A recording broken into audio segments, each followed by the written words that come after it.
Assalamualaikum warahmatullahi wabarakatuh. Perkenalkan, nama saya Ramadhani Syafitri.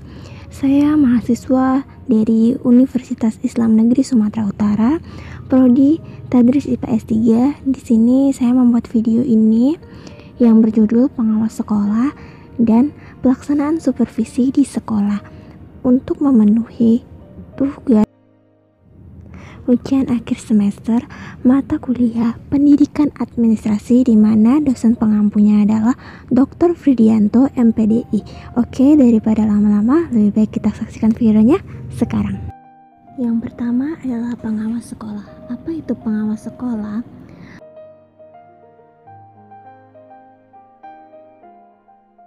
Pengawas sekolah adalah guru pegawai negeri sipil yang diangkat dalam jabatan pengawas satuan pendidikan. Jabatan pengawas sekolah bukan diperoleh secara otomatis, tetapi suatu jenjang setelah seorang guru menjelaskan tugas dalam jangka waktu tertentu dan memiliki sejumlah kompetensi yang dipersyaratkan. Nah, standar kompetensi dari pengawas sekolah sendiri itu diatur dalam Peraturan Menteri Pendidikan Nasional Nomor 12 Tahun 2007, di mana pengawas sekolah harus memiliki 6 kompetensi pengawas sekolah, yaitu kompetensi kepribadian, kompetensi supervisi manajerial, kompetensi supervisi akademik, kompetensi evaluasi pendidikan, kompetensi penelitian dan pengembangan, serta kompetensi sosial. Kemudian ada hakikat pengawas sekolah. Dalam proses pendidikan, pengawas atau supervisi belajar untuk sekolah. Sebastian menegaskan bahwa pengawas atau supervisi pendidikan terutama kepada guru-guru, baik secara individu maupun secara kelompok, dalam usaha memperbaiki kualitas proses dan hasil pembelajaran.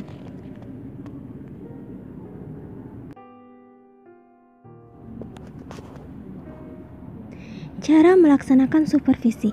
Cara melaksanakan pengawasan seorang pemimpin tidak sama dengan pemimpin yang lain. Hal ini tergantung pada tipe atau corak kepemimpinannya. Hal ini sesuai dengan hadis Rasulullah SAW bersabda, yang artinya Abu Hurairah RA berkata bahwa Rasulullah SAW telah bersabda, "Barang siapa yang taat kepadaku berarti taat kepada Allah, dan barang siapa yang melanggar padaku berarti melanggar pada Allah, dan barang siapa yang taat kepada pemimpin berarti taat kepadaku. Siapa yang maksiat kepada pemimpin berarti maksiat kepadaku."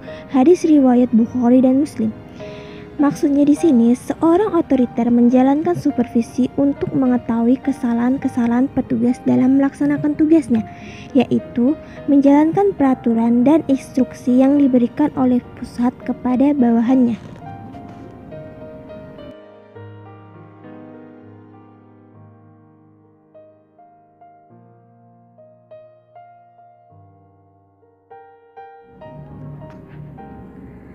Latar belakang supervisi pendidikan. Supervisi perlu diberikan kepada guru mengingat beberapa hal, antara lain, guru sebagai seorang individu biasanya mempunyai keterbatasan dan kekurangan, baik dalam hal pengetahuan maupun dalam kemampuan profesional. Ketidaksempurnaan guru tampak jelas dalam pengabdian sehari-hari. Misalnya, guru kadang-kadang keliru dalam memberikan informasi kepada siswa yang mungkin disebabkan kurangnya penguasaan akan materi, atau mungkin juga karena guru kurang terampil dalam mengelola kelas sehingga kelas menjadi ribut dalam belajar dan pengajaran kurang efektif.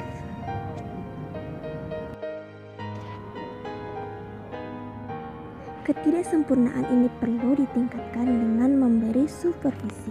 Di samping itu, guru merupakan makhluk sosial sejak lahir, membutuhkan bantuan orang lain untuk tetap hidup, tumbuh, dan berkembang.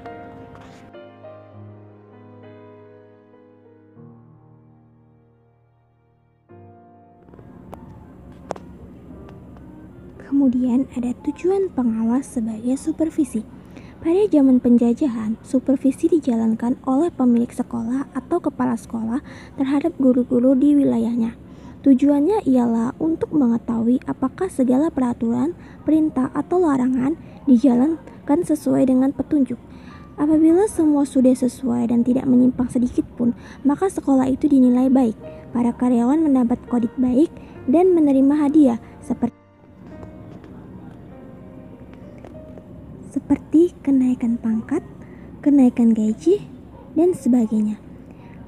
Begitupun sebaliknya, apabila karyawan menyimpang dari peraturan, maka ia mendapat kredit buruk sehingga menerima hukuman administrasi, misalnya di pendidikan ke tempat yang tidak menyenangkan, tertundanya kenaikan pangkat, dan penahanan gaji.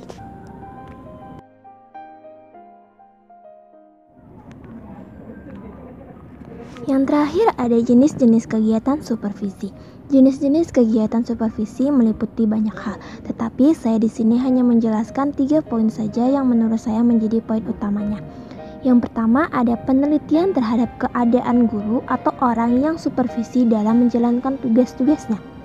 Yang kedua, penilaian atau evaluation, yakni penafsiran tentang keadaan guru atau orang-orang yang supervisi, baik mengenai kekurangan atau kelemahan-kelemahannya, maupun tentang kebaikan-kebaikannya berdasarkan data hasil penelitian. Yang ketiga ada perbaikan atau improvement, yakni memberikan bimbingan dan petunjuk untuk mengatasi kekurangan atau kelemahan guru, serta mendorong pengembangan kebaikan-kebaikan guru yang disupervisi.